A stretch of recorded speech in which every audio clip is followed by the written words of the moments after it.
L'enregistrement. Voilà, on est parti.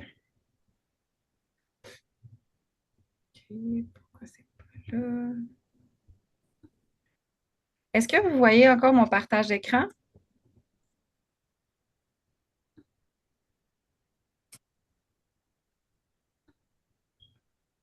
Non. OK, merci pour la réponse.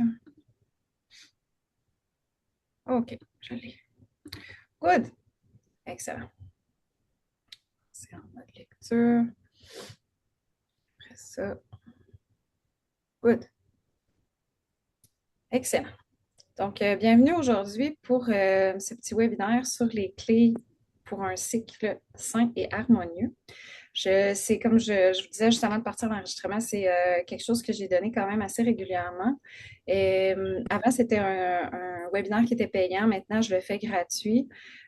Puis, c'est sûr que la participation est plus intéressante. La dernière fois, je l'avais faite avec une collègue naturopathe, ma collaboratrice Mélissa, mais aujourd'hui, je suis toute seule. Puis j'ai légèrement modifié le contenu ce matin là, parce qu'il y avait des choses qui ne faisaient pas mon affaire. Fait que ça se peut qu'il y ait des petites erreurs, mais somme toute, je pense que l'information va être quand même plus à la hauteur de ce que j'avais envie de vous donner. Fait que, on va commencer avec ça. Ça va durer environ, j'espère, 45 minutes, maximum 1 heure. Puis il y aura une période de questions. Je vous invite, surtout que je suis toute seule, à poser des questions de vive voix à la fin, puis à fermer vos micros pour le temps de la présentation. Fait que si je vous présente ça, je vais me présenter d'abord pour celles qui ne me connaissent pas. Je vais vous faire un petit tour de certaines hormones. Je vais vous présenter le cycle ovarien. Dans les 4 phases du cycle, je vais vous faire des images par rapport à ces 4 phases-là. On va voir une petite notion de déséquilibre et puis les 3 clés de l'équilibre hormonal qui sont le foie, l'intestin et la glycémie. Je vais vous donner quelques références lecture si jamais vous avez envie d'aller plus loin là-dedans. Une petite conclusion, puis je vais vous présenter mon programme de reset hormonal qui commence le 9 mars. Ce programme-là, ben, c'est comme mon nouveau bébé, c'est nouveau. Euh, et puis, il va y avoir une petite partie bonus, là, des rabais, des petites choses comme ça, puis un prix de lancement sur mon programme. Donc, à propos de moi, je suis naturopathe agréée à Gatineau. Ça fait quelques années que je suis ici. J'ai fait mes études à Montréal. Je suis diplômée de l'IASN, qui est une école de naturopathie à Montréal. J'ai plus que 2000 heures de formation.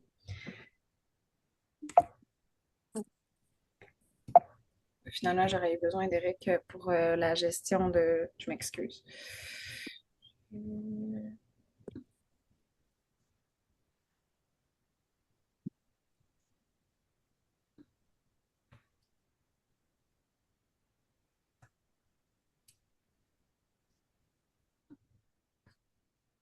OK.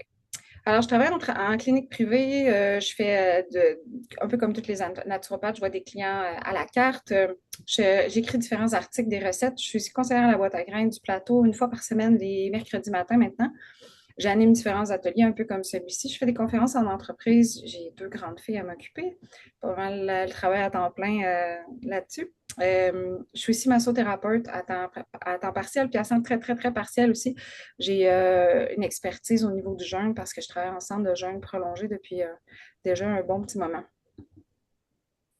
Les hormones. J'aurais pu en mettre plus. En fait, j'en ai changé un peu ce matin parce que ça faisait plus mon affaire.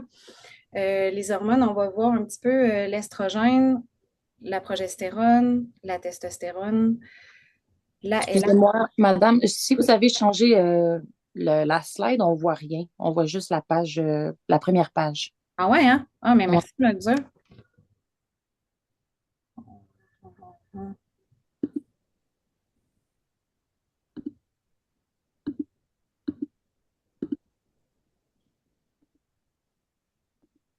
Commencer à partager.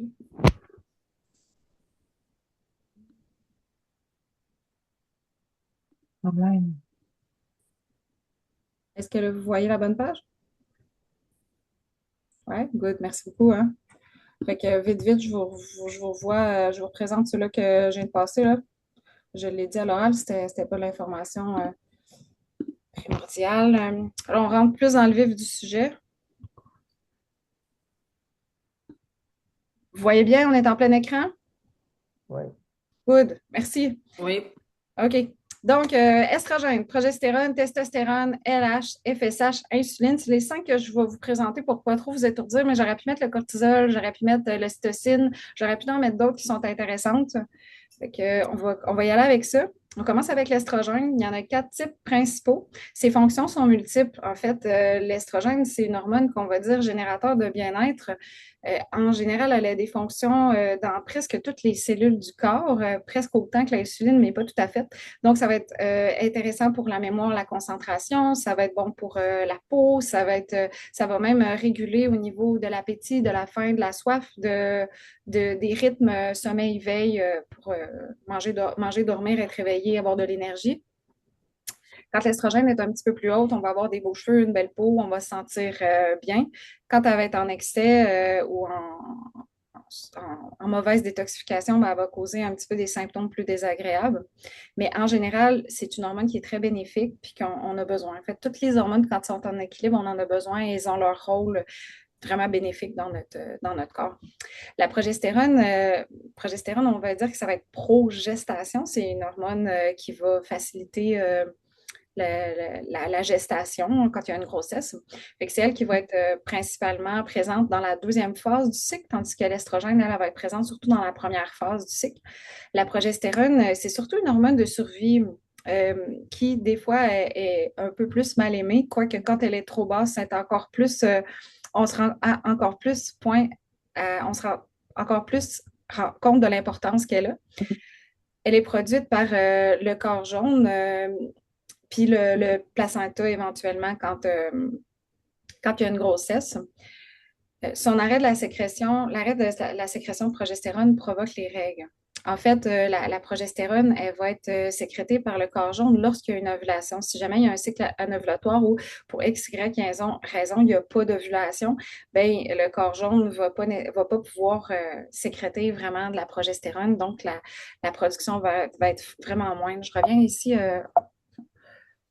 Je vais revenir en arrière. Je ne suis pas capable. Ben, l'estrogène, elle, est produite surtout par les ovaires, mais par différents tissus dans le corps, dont le tissu adipeux, la glande surrénale, le foie, parce qu'à la ménopause, on va avoir une baisse drastique de l'estrogène.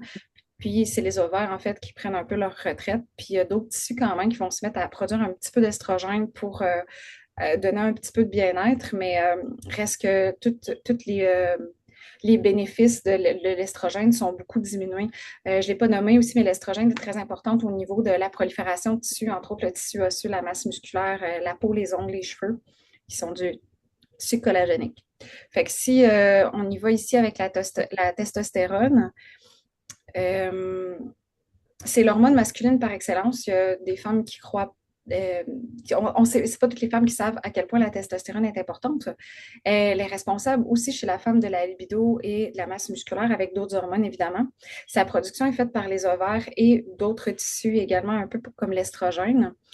En excès, par contre, souvent, si elle s'accompagne d'une résistance à l'insuline ou un problème de gestion de la glycémie, elle va donner de la pilosité, de l'acné, puis une perte de fertilité parce qu'elle va bloquer l'ovulation, étant une hormone masculine. La LH et la FSH, on n'en parle pas tant que ça, en fait, c'est qu'ils vont vraiment de pair avec l'estrogène, ils vont à la fois la stimuler, être stimulés par elle, ils vont s'assurer de la maturation des follicules, provoquer l'ovulation et soutenir le corps jaune pour la production de progestérone. Ils sont produites par l'hypophyse. L'insuline, elle, c'est une des hormones que j'ai ajoutées ce matin. Si vous avez peut-être vu ma conférence sur la résistance à l'insuline, si ça vous parle, je vous invite à aller la voir. Là, elle a été enregistrée. Fait que là, son rôle, l'insuline, c'est une hormone. Elle régule le sucre dans le sang, elle est produite par le pancréas et euh, elle influence directement toutes les hormones sexuelles.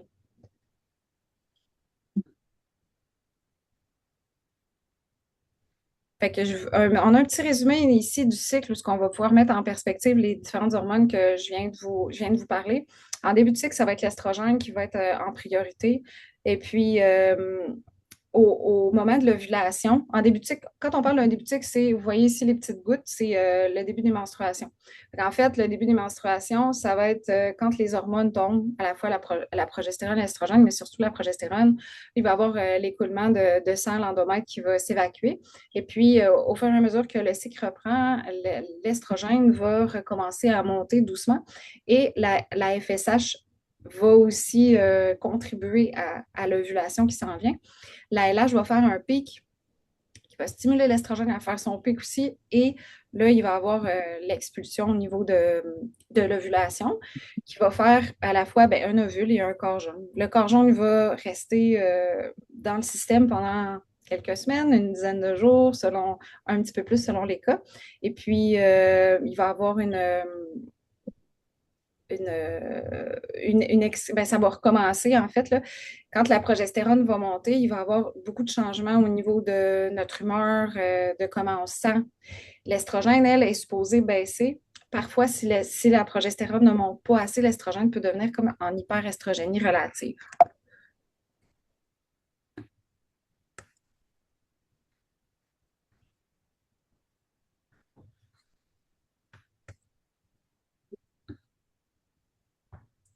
J'aurais dû garder Eric finalement pour qu'il gère ça. J'avais oublié comment que c'était pénible. Fait qu'est-ce que vous voyez encore ma présentation? Non. Oh, c'est reparti.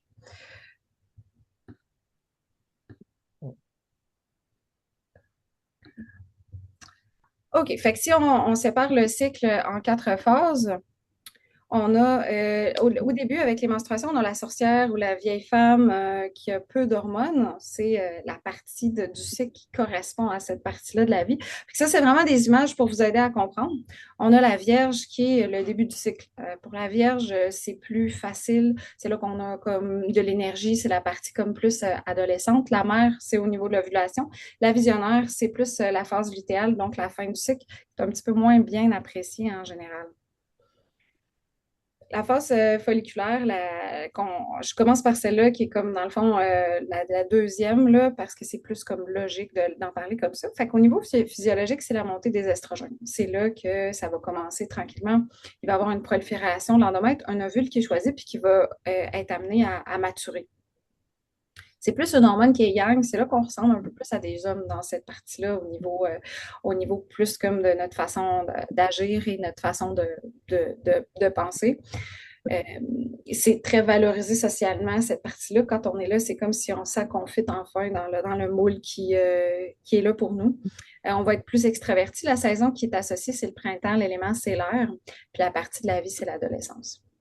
On va se sentir plus comme une femme guerrière, une jeune guerrière qui est pleine d'énergie, puis c'est vraiment une période de mise en action. Au niveau de la mère, c'est la période pré-ovulatoire, ovulatoire. Au niveau physiologique, c'est le pic d'estrogène, l'ovulation. On peut, si on touche, on va sentir que le col de l'utérus est mou, puis la glaire est plus filante. C'est là qu'on va être le plus à notre pic physiquement et mentalement, et émotionnellement. La peau et les cheveux vont briller, les yeux vont briller. Fait que, ça se peut qu'on se promène dans la rue puis qu'on fasse genre, pourquoi tout le monde me regarde? Ben, c'est le pic d'estrogène qui va créer ça. Au niveau des caractéristiques, on peut être plus séductrice ou plus facilement, plus enclin à avoir envie de séduire. On va être plus compréhensive, plus créative, plus empathique. C'est une période d'action, mais surtout une période de concrétisation. On va être dans le yin-yang, c'est la bonne maman, si on peut dire. On va être encore extraverti, c'est vraiment un bon moment de se faire voir en public, de donner des conférences, de passer une entrevue, de faire des choses importantes. C'est là vraiment qu'on va être le plus charismatique puis qu'on va plus dégager. La saison, c'est l'été, l'élément, c'est le feu, puis la période de la vie, c'est plus le côté adulte. La visionnaire, c'est la phase du lutéal, c'est un peu la mal-aimée de notre côté. La physiologie, en fait, c'est qu'il va y avoir une baisse des estrogènes, une montée de la progestérone. Le foie va travailler fort pour détoxifier les estrogènes qui ont été produits durant le cycle. Dans le type, on va être plus yin-yang, féminin et masculin. La caractéristique, ça va être plus l'introversion. C'est là qu'on va avoir le moins envie d'aller vers les autres, d'être vu en public. On va se sentir aussi des fois en décalage avec notre environnement. Puis on a souvent l'impression que c'est nous le problème, mais c'est juste une période qui est plus comme ça. La saison, ça va être plus l'automne, l'élément en l'eau. Puis la phase de la vie, c'est la périménopause. Des fois, j'ai tendance à dire, ben, la périménopause, c'est pas évident parce que c'est comme un genre de SPM qui dure quelques années. Mais c'est pour ça que c'est important d'apprendre à l'apprivoiser parce que même si on est en équilibre hormonal, il y a des choses qui ne sont pas parfaites non plus parce qu'on est cyclique. Les caractéristiques, ça va être, si on peut la comparer à une fille ou une prêtresse, on va être beaucoup plus sensible, hyper sensible, mais on va aussi être beaucoup plus intuitive. Intuitive, c'est une période d'intériorisation, ce qu'on n'a pas nécessairement besoin ou envie de sortir. La sorcière, c'est plus, c'est pas plus, c'est la période des menstruations, ce qui va avoir la baisse des deux hormones, le décollement de l'endomètre qui va faire que ça va saigner. C'est vraiment, on est vraiment dans le type yang, le plus féminin de tous les phases. On est encore en introversion, mais on est souvent plus calme et déposé. On n'a pas nécessairement d'hypersensibilité qui vient avec ça, fait que c'est plus facile à gérer. La saison, c'est l'hiver. L'élément, c'est la terre, puis la période de la vie, c'est vraiment le vieillissement. Fait que c'est un moment où on a moins d'énergie, puis que c'est correct qu'on en fasse moins aussi. Très peu valorisé dans notre société. Je l'ai dit, hein. On a moins d'énergie, plus de sagesse aussi. Ça peut être une période de réflexion et d'intégration de qu'est-ce qu'on a fait pendant le restant de notre cycle. Fait une petite réflexion sur le déséquilibre hormonal. C'est souvent les points qui vont amener les femmes à venir me voir. C'est comme, ben moi, j'ai tel symptôme, mais tu sais, je veux pas ces symptômes-là. Ils ne sont pas nécessairement normaux, dans le sens que si on a, par exemple, en phase lutéale, là, on a comme des pensées suicidaires, dépressives, l'impression que personne nous aime, que la vie ne vaut pas la peine d'être vécue. Ça, c'est pas normal, mais qu'on ait moins envie de sortir puis rester à la maison en pantoufles puis pas envie vraiment de jaser, ça, c'est comme normal. Fait que des fois, il faut faire attention avec la différence entre le fait qu'on n'est pas normalement tout pareil tout le long du cycle, puis des choses comme plus marquées, donc tu sais, des maux de tête, de la baisse de libido. À certains moments du cycle, ça peut être normal, mais de la baisse de libido tout le temps. Des sauts d'humeur vraiment intenses, est-ce que c'est parce qu'on n'est pas capable de se retirer dans quelque chose qui est confortable pour nous, qui fait qu'on essaye justement d'être tout le temps pareil, puis de pas nécessairement comprendre que ou pas accepter qu'on est différente d'un moment à l'autre. C'est bien des sauts d'humeur comme vraiment intenses, ben ça peut pas être si intéressant que ça non plus. Les crises de faim, on va le voir tantôt au niveau de la glycémie. Fait en gros, là, je vous dis, les déséquilibres hormonaux, faites attention. Il faut que ce soit comme marqué pour qu'on puisse dire que vraiment, est-ce que c'est vraiment l'enjeu, tant les hormones, où on est plus dans quelque chose de normal, puis on n'a pas nécessairement appris à s'écouter, à observer notre cycle. Fait que c'est bon de le faire tranquillement. Mais, somme toute, les déséquilibres hormonaux sont quand même assez très, très fréquents. Puis moi, je prône toujours de venir travailler au niveau des bases, la santé du foie, l'intégrité de l'intestin, l'équilibre de la glycémie. Oups, il y a quelqu'un qui s'en Non! va. Pas tout de suite! Ben, mange qu'est-ce que tu as besoin de manger? Oui.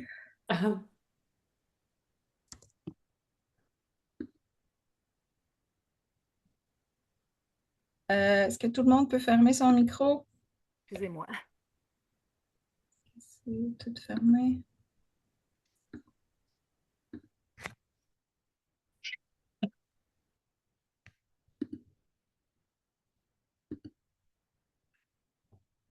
La prochaine fois, même si Eric Steinman va le garder avec moi pour qu'il gère ça. OK, donc, on était rendu aux trois clés de la santé hormonale. Santé du foie, intégrité de l'intestin, équilibre de la glycémie. Fait que pourquoi le foie, c'est important? Ben, c'est pas important, c'est pas juste important, c'est essentiel. Puis des problèmes de foie, là, c'est très, très, très fréquent dans mon bureau. Il va s'occuper de ce qu'on appelle la biotransformation des hormones. Ça veut dire qu'il va faire comme une usine de transformation pour que les hormones soient excrétées du corps. Elles ont besoin d'être transformées. Elles peuvent pas être mises au chemin si je compare à une poubelle, être mis au chemin directement comme ça. Il y a un certain processus qui doit être fait, puis c'est le foie qui est responsable de faire ça. Il va aussi inactiver les estrogènes qui ont été utilisés. Et il va aussi participer à la gestion de la glycémie, qui est un autre pilier super important au niveau de l'équilibre hormonal. Quand le foie est trop surchargé, en fait, les estrogènes vont être mal éliminés. Ça peut aussi déséquilibrer une partie de la glycémie, créer ce qu'on appelle une dominance en estrogène qui va donner un SPM, des ballonnements, de la fatigue, des maux de tête, tout ce qu'on va associer à une phase lutéale qui est encore plus difficile qu'elle devrait l'être.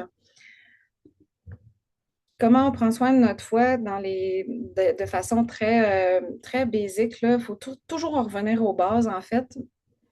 Ben, l'alcool, c'est un facteur très important au niveau du foie, même si ce n'est pas le seul. Quand on fait la transformation des estrogènes au niveau du foie, ça passe par les mêmes processus métabolique que quand on détoxifie l'alcool. L'alcool étant un déchet toxique qui va toujours passer en priorité. Fait que moi, je fais souvent la comparaison, on dit, ben, ton foie, il y a de la misère à gérer comme toutes les toxiques que l'environnement nous donne, puis là, il gère ses estrogènes, puis là, ben, si tu y mets de l'alcool dessus, genre, à tous les soirs, ben, le temps qu'il va détoxifier l'alcool, le vin que tu viens de boire, ben, il va mettre les estrogènes de côté, puis il va attendre avant de les transformer. Une fois qu'il va avoir fini de gérer l'alcool, il va pouvoir reprendre son travail de détoxification des estrogènes.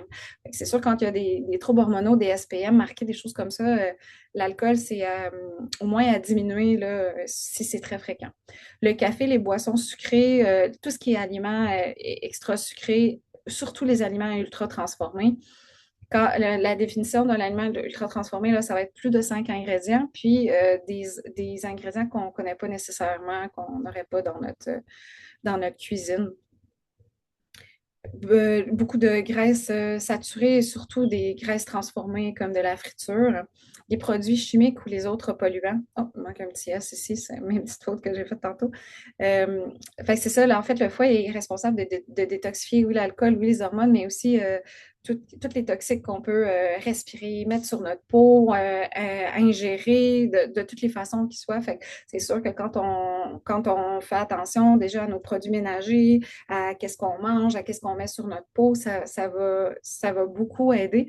Les plastiques aussi, on peut essayer de limiter les plastiques dans notre alimentation puis dans notre vie, mais les plastiques sont partout, fait qu'il faut que le corps soit capable de les détoxifier comme il faut. Puis il y a une grosse affinité avec les plastiques et l'estrogène, c'est que c'est des molécules qui se ressemblent beaucoup. On appelle ça des xénoestrogènes qui vont venir mimer la molécule d'estrogène dans notre corps. Des aliments qui vont venir nous aider, ça va être les crucifères, fait que toute la famille des choux, le chou kale, les choux-fleurs, les brocolis, la pousse de brocoli qui est un aliment hyper important, très riche que ce qu'on appelle en sulforaphane, qui est un composé très important pour la détoxification des hormones au niveau du foie.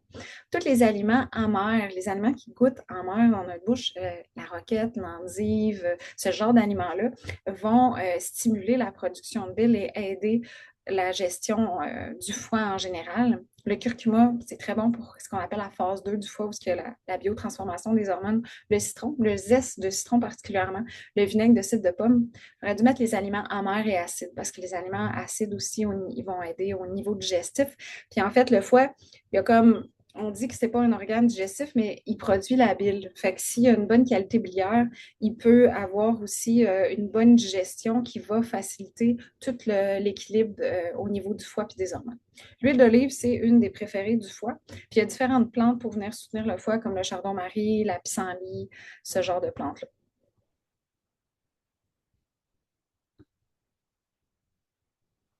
Voilà. OK. Donc, la clé numéro 2, l'intégrité de l'intestin. Pourquoi c'est essentiel? Ben, l'intestin absorbe les nutriments. Ça, on a tendance à l'oublier. On n'est pas nécessairement ce qu'on mange, on est qu'est-ce qu'on absorbe.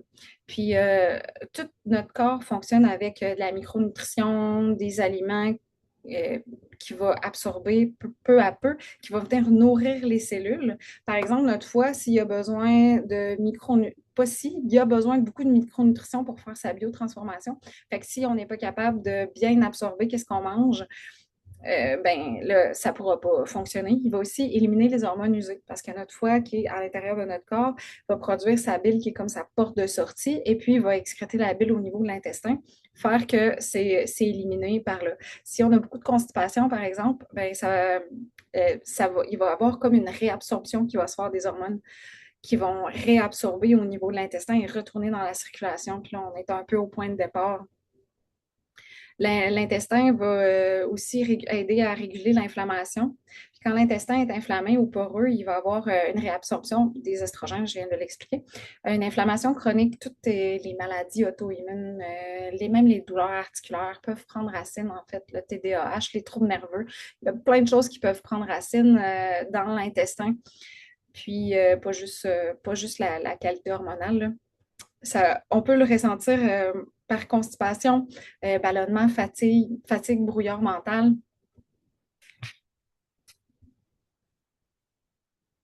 Des petits conseils pratiques pour l'intégrité de l'intestin, varier les fibres, varier les végétaux, fait que les fruits, les légumes, les légumineuses, les grains entiers, tout ce qu'on peut trouver en fait dans la nature comme végétaux, on devrait en avoir plusieurs variétés par jour et idéalement plus de 30 variétés par semaine. Ça a l'air beaucoup là, vite comme ça, mais c'est pas tant que ça, puis c'est important d'avoir une belle variété parce que ça va venir nourrir nos bactéries au niveau intestinal qui, eux autres, ont vraiment une bonne affinité avec l'intégrité de l'intestin, le maintien de la barrière intestinale. Les probiotiques naturels comme du yogourt fermenté, du vrai yogourt, là, pas nécessairement des marques commerciales qui sont pas fermentées ou presque pas fermentées, puis qui sont avec des ajouts de sucre, mais du vrai yogourt fermenté, du kéfir, de la choucroute, du kimchi, du miso, ce genre d'aliments-là va venir aider à la muqueuse intestinale. Attention aux aliments irritants. Les aliments irritants, on peut penser à tout ce qui va être en fait, tout ce que vous ne tolérez pas, si quelqu'un, à chaque fois qu'il boit du lait ou mange du fromage, vient ballonner tout de suite, c'est sûr que cet aliment-là ne lui convient pas nécessairement. Après ça, quand il y a une multitude d'aliments qui ne convient pas, il faut adresser la situation puis encourager le système à mieux gérer les aliments, là.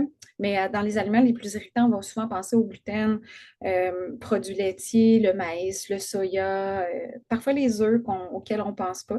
C'est souvent ceux-là qu'on peut, on peut regarder, voir si en l'enlevant pendant une certaine période, est-ce qu'on se sent mieux, on est capable de venir réparer l'intestin, puis après ça, de mieux gérer la qualité de notre intestin par la suite. Attention au stress, c'est là que le cortisol, je vous ai dit au début, j'aurais pu mettre le cortisol aussi comme hormone importante parce qu'elle va jouer à tous les niveaux, là, le cortisol, entre autres au niveau de l'intégrité de l'intestin. Un autre petite pause pour admettre les gens. Désolée.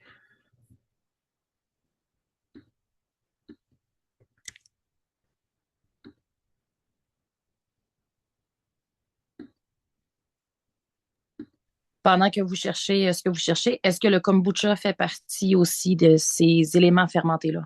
Oui, définitivement. J'aurais pu le mettre. Merci du commentaire.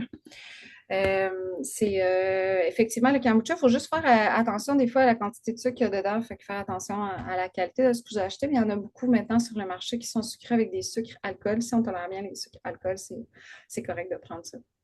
Merci. J'en viens à la glycémie, au sucre. Merci d'avoir ouvert la porte pour ça.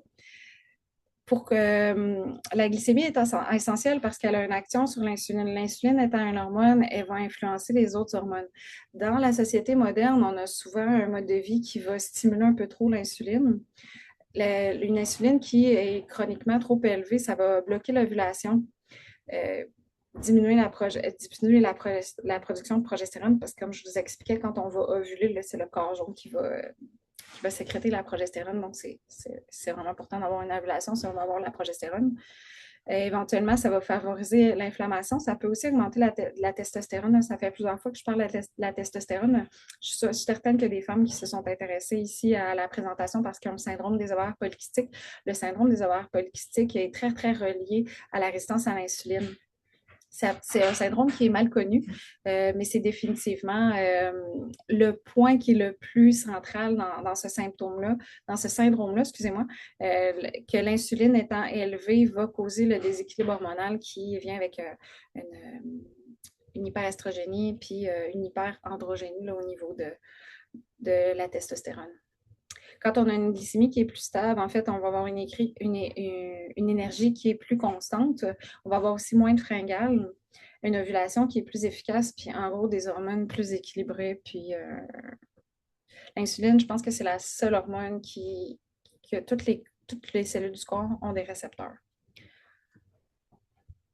L'équilibre de la glycémie, conseil pratique.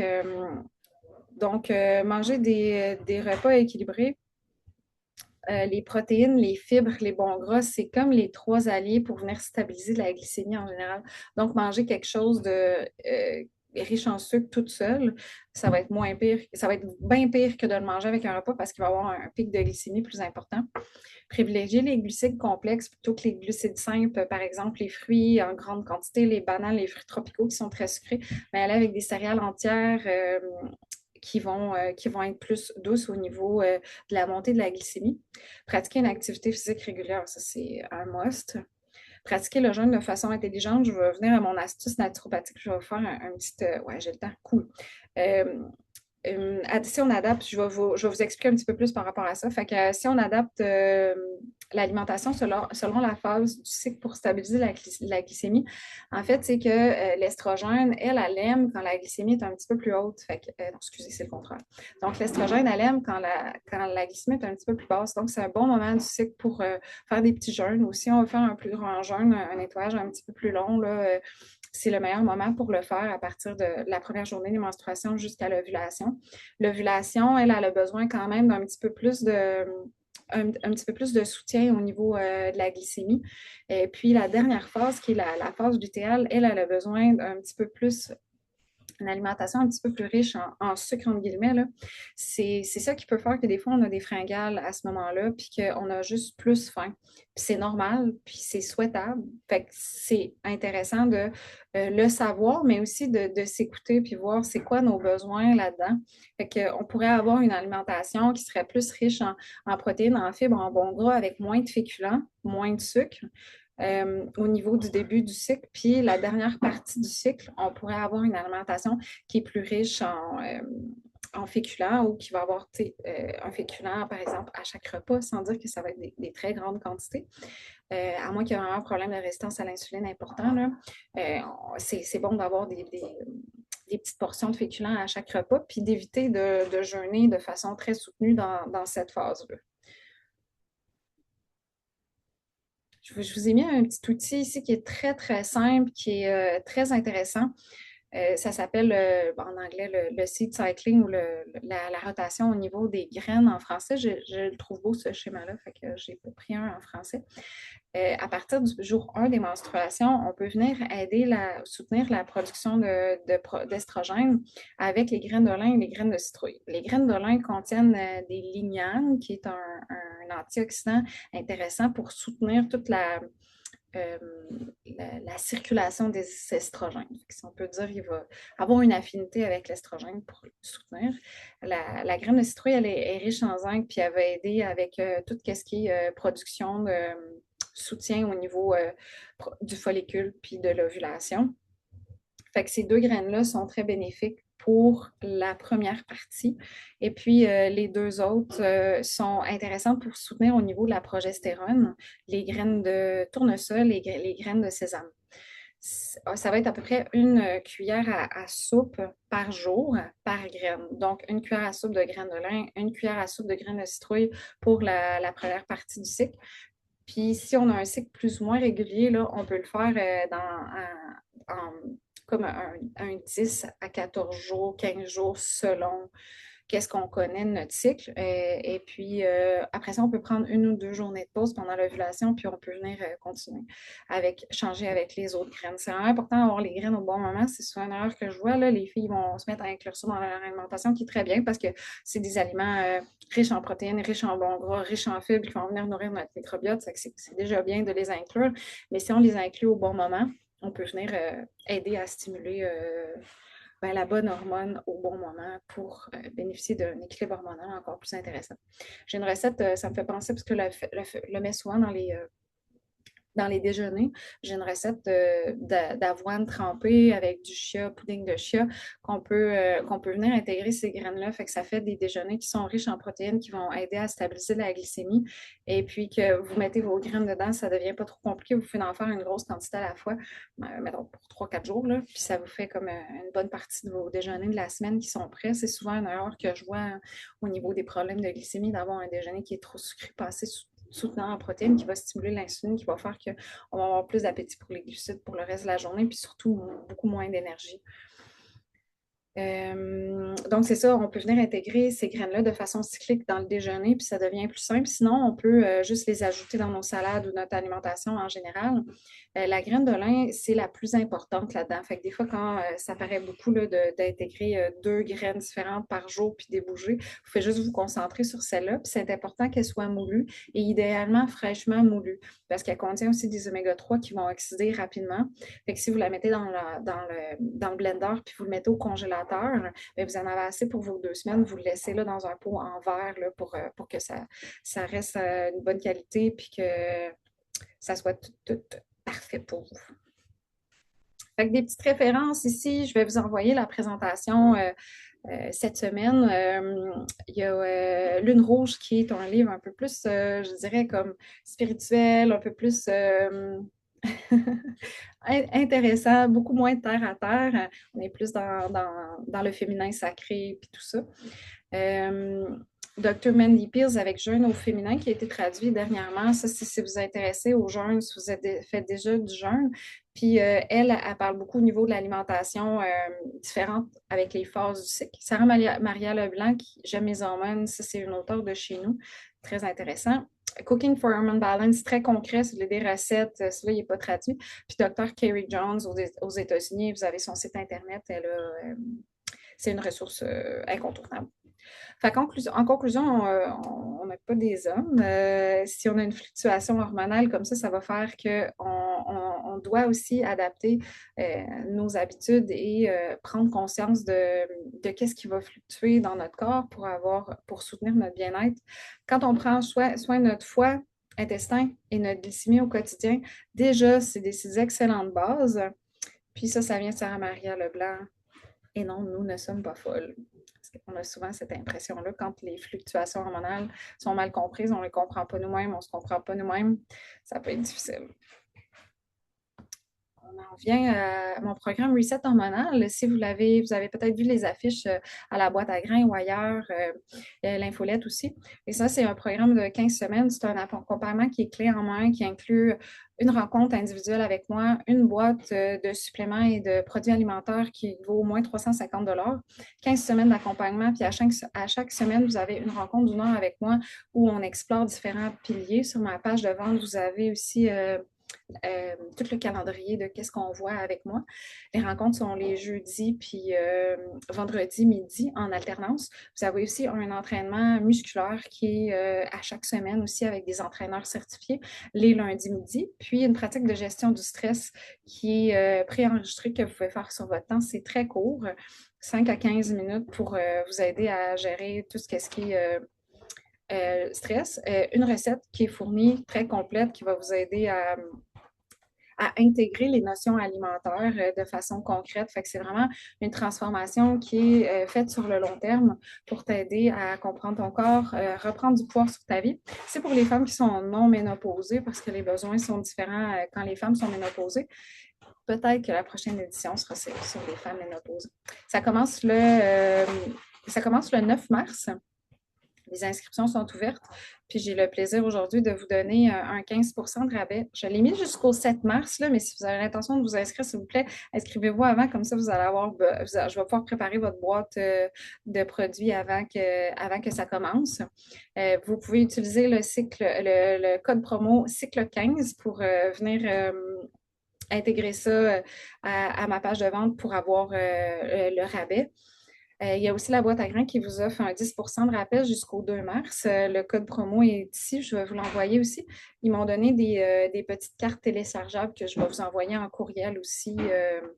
Un- que vous pouvez utiliser en magasin, vous le mettez sur votre téléphone, vous pourriez le faire imprimer aussi, mais sur votre téléphone, vous pouvez le faire scanner pour avoir un 10% en magasin.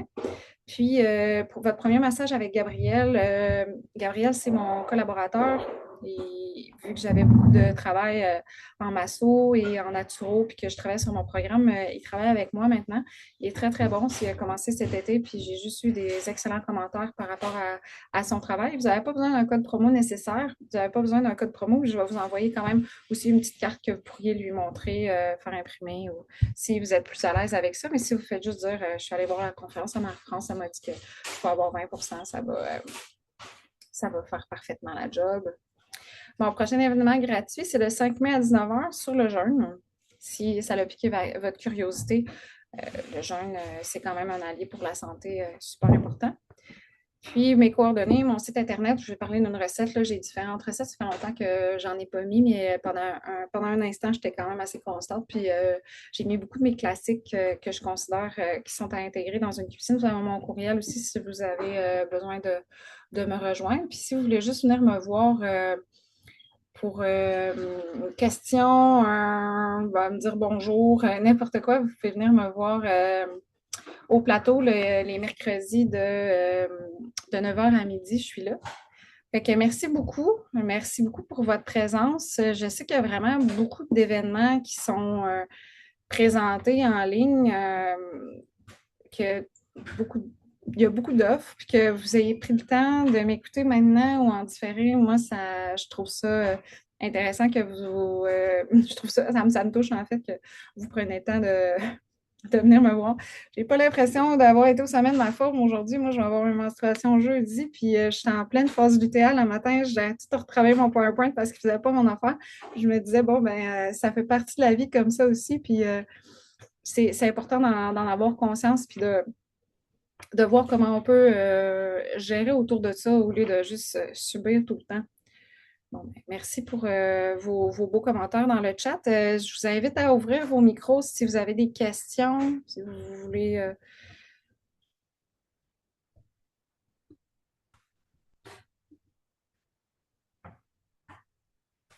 Pas de questions?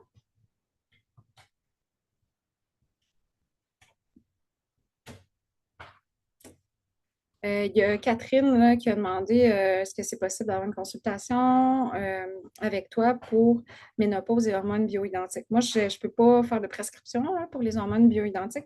C'est sûr que même si on prend des hormones, il faut quand même les métaboliser aussi. Fait que tous les piliers qu'on a vus sont très importants à considérer. Par contre, là, pour l'instant, on peut prendre un appel découverte pour en discuter, là, mais je ne prends pas nécessairement des nouvelles clientes en dehors du programme parce que je me concentre là-dessus. Il y a ma collaboratrice Mélissa, avec qui j'ai fait la présentation la dernière fois, qui peut vous voir pour ça. Elle est effectivement très connaissante là-dedans aussi. Est-ce que c'est Catherine? Catherine est peut-être partie. Il y a un nouveau message. OK. On peut se parler, Catherine, en appel découverte. Juste aller sur mon site pour voir ça, puis on se parle, c'est gratuit, là, puis on verra c'est quoi la situation. Pas de questions? D'habitude, il y a toujours des questions. Joliane, on dirait que tu as une question. Non, non, j'ai aucune question, mais moi, je peux parler pendant des heures, là. Mon amie, elle sait que je peux parler. Moi, je suis super reconnaissante. C'était pas quelque chose que je connaissais. J'ai découvert ça il y a 2, 3 semaines, même pas. Puis justement, je parlais avec mon amie, puis je disais que je ressentais qu'il y avait quelque chose à découvrir avec les hormones, là. Puis bizarrement, le lendemain, j'ai vu la proposition de la rencontre aujourd'hui. Fait qu'on s'est inscrites ensemble. Moi, ça vient de m'éclairer sur beaucoup, beaucoup, beaucoup de choses. Je suis vraiment contente, je suis excitée. Puis là, ben, c'est sûr que au fur et à mesure que je vais apprendre là-dedans, je vais avoir des questions, mais là, j'ai votre adresse courriel. Fait que moi, je vous remercie beaucoup, Madame Bell. Ça a été beaucoup d'éclaircissements aujourd'hui. Bon, ben tant mieux, je suis contente que ça vous a plu. Puis désolée pour le fait que des fois, j'avais besoin d'arrêter le partage. Puis je m'excuse s'il y en a qui font en rediffusion puis que je vous ai pas admis parce que des fois, je laissais les gens un petit peu dans la salle d'attente, là. J'avais comme vraiment pas envie, Eric, qu'il soit là. J'avais juste envie qu'on soit des filles ensemble. Je vais le garder la prochaine fois pour qu'il puisse admettre les gens. Ça, c'est une bonne leçon à moi. Ah, merci, Antéa. Cela m'aide à comprendre certaines choses. Ouais, de se comprendre. Déjà, c'est un premier point. Je dis souvent, tu sais, vers le changement, quand on veut faire des changements X, Y, il faut d'abord prendre conscience de quelque chose, là. Fait que c'est un peu la même chose au niveau des hormones. Les fluctuations hormonales, elles vont avoir lieu malgré nous, là, même si on n'en a pas conscience. Fait que si déjà on est capable d'avoir une certaine conscience là-dessus, puis de comprendre pourquoi ben, je me lève le matin, j'ai pas envie qu'il y ait un gars dans la présentation, puis j'ai envie de refaire mon PowerPoint au complet, ben ça se peut que c'est la progestérone qui est là. Ah, merci pour vos bons mots. Je suis super contente que vous ayez eu l'air d'apprécier ça. Fait que ben, je suis contente d'avoir fait ça pas trop long. Je sais que la plupart, vous êtes sur vos heures de lunch, puis c'est le commentaire qu'Éric m'avait fait la dernière fois de garder ça court, short and sweet, puis de vous laisser retourner à travailler après. Je vais J'ai arrêter. peut-être une petite question. Là, on parlait en début de session pour le foie puis le café. Je voulais savoir par rapport au thé vert puis le café décaféiné, si ça avait le même impact. Mhm. Parce que diminuer le café, en tout cas pour ma part, diminuer le café, c'est plus difficile. C'est sûr que j'ai pas une consommation excessive là, durant la journée, mais Ouais, c'est plus une consommation excessive. Le café, moi, ça me dérange beaucoup moins que l'alcool. Puis le café décaféiné, effectivement, c'est moins pire. Là, c'est sûr que la meilleure option, c'est le thé vert, parce que le thé vert contient aussi, tu sais, beaucoup de pigments antioxydants qui vont venir aider à différents supports XY, là. Fait que des fois, de remplacer peut-être le deuxième café par un thé vert, ça peut être ouais. intéressant. Moi, je me suis mis au matcha, ça fait plusieurs années quand même. Puis j'ai apprécié beaucoup. J'ai une recette super bonne sur mon site qui a été adoptée par plusieurs de mes clientes avec du collagène dedans, du MCT. C'est un latte, là, bien fouetté, là. Fait que, tu sais, c'est Mhm. quelqu'un que je mélange un Merci. demi-citron avec la peau, le céleri, le kiwi avec la peau, les myrtilles, tout est biologique. Fait que ça, j'imagine, ben, ça donne beaucoup d'antioxydants et de fibres. Pense que cette boisson peut aider à réduire une éventuelle dominance en estrogène de matière naturelle. Je pense que c'est intéressant. Est-ce que c'est suffisant? Ce serait du cas par cas, là. Euh, les fibres peuvent-elles aider à l'organisme à limiter l'extrait d'hormones? Oui, définitivement. Les fibres sont très importantes au niveau de l'intestin pour venir favoriser une élimination intéressante. Le citron soutient-il le foie dans la régulation hormonale? Comme je disais, c'est le zeste. Lui, il y a des composés antioxydants dedans qui vont participer à la biotransformation des hormones au niveau du foie. Donc oui. Et le céleri peut-il contribuer à diminuer l'inflammation? Est-ce que le céleri peut contribuer à diminuer l'inflammation? Le céleri, c'est un aliment super intéressant. Je dirais que indirectement, oui. Est-ce que c'est suffisant de faire juste ce mélange-là, et le mélange qui est toujours pareil? C'est discutable. C'est discutable, mais c'est quand même vraiment bien. Moi, si ça te plaît de faire ça, je continuerai définitivement à faire ça. En fait, j'aurais une question. Euh, Oh, super, c'est fun. L'activité physique, selon le cycle hormonal, ça ressemble à quoi? Il y a un auteur super intéressant là-dessus, puis là, j'oublie son nom parce que je suis pas bonne là-dedans. Euh, Ça ressemble à qu'est-ce que j'ai dit en fait avec les phases du cycle, là. Tu sais, la grand-mère a fait de l'activité physique moins intense que la jeune fille. Fait que en début de cycle, quand les estrogènes commencent à monter, c'est là qu'on va faire les activités physiques les plus intenses, qu'on peut travailler plus au niveau aérobique, là, tu sais, euh, course, marathon, vélo, ski de fond, ces affaires-là. Puis au niveau de l'ovulation aussi, on va être très forte pour l'activité physique. Après ça, en phase lutéale, puis en phase menstruelle, on peut diminuer un petit peu, mais c'est important de garder. Moi, j'aime ça, faire un petit peu plus de muscu, mais des fois, en phase lutéale, faire un peu d'aérobie, ça fait vraiment du bien pour faire sortir des fois le méchant, faire circuler l'énergie, puis on peut devenir de mauvaise humeur dans cette phase-là quand on est trop sollicité, puis ça peut être du temps pour soi aussi. Fait que c'est de s'écouter vraiment beaucoup, mais la priorité, c'est le début de cycle, on en fait un petit peu plus, puis la fin du cycle, on peut en faire un petit peu moins. Euh, Puis j'avais quelque chose à dire d'autre par rapport à ça. Ah oui, mon chum, il me disait que mon chum, c'est un triathlète, puis il écoute un podcast d'une fille qui interviewe d'autres filles qui font des sports en endurance. Puis il disait elle a remarqué que les femmes vont faire les meilleures performances athlétiques quand ils sont en menstruée. Puis que ce qui, moi, m'a beaucoup surpris parce que j'aurais cru que justement, on est comme plus fatigué parce que justement, il y a moins d'hormones, tu sais, le sang qui s'écoule, puis le fer qui s'en va. Mais c'est peut-être avec la fluctuation hormonale qui est moins intense, on n'est pas ni en grosse montée ni en grosse descente d'une hormone ou l'autre. C'est comme ça que je l'explique, là, mais pas ma spécialité non plus, le sport, même si j'en fais puis que je le recommande, je ne suis pas nécessairement spécialisée avec les athlètes, mais je trouvais ça vraiment intéressant comme mon chum il me disait ça. Je voulais vous le partager. Je vais arrêter l'enregistrement.